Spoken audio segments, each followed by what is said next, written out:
Mumbai Goa highway कधी होणार याची 15 वर्षांपासून चर्चा आहे। ज्याच्यावर ही जबाबदारी आहे त्या केंद्रीय वाहतूक मंत्री नितीन गडकरी यांनी देखील मुंबई गोवा हायवे बद्दल कशा तारीख पे तारीख दिलेल्या होत्या त्या आपण पाहूया। मी स्वतः या काळाचा साक्षीदार आहे। मुंबई गोवा रस्त्याची आम्ही जोरात निर्मिती सुरू केली। महाराष्ट्रापासून गोव्यातून कर्नाटकच्या सीमेपर्यंत आम्ही 12,000 कोटी रुपये एकाच रस्त्यावर खर्च करतोय। गोव्यात जुवारीचा पूल तुम्ही बघा किती सुंदर झालेला आहे।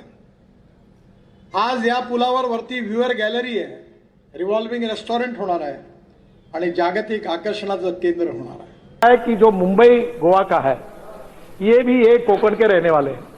सर वहाँ 1 एकड़ जगह के 5 मालिक हैं और 5 भाई आपस में 1 एकड़ के हिस्से के लिए कैसा झगड़ा करते हैं, इसका उदाहरण कोई देखना होगा तो ये कोकण में है। एक दूसरे से ऐसा फाइटिंग चलती है।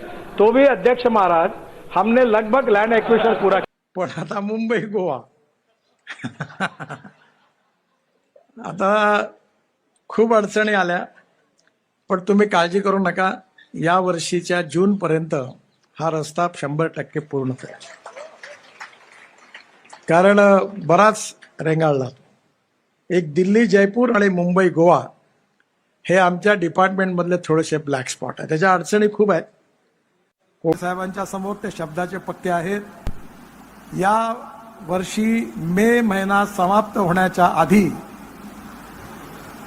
मुंबई गोवा मार्ग पूर्ण होईल आणि या पावसाळ्यात तुम्हाला त्रास होणार नाही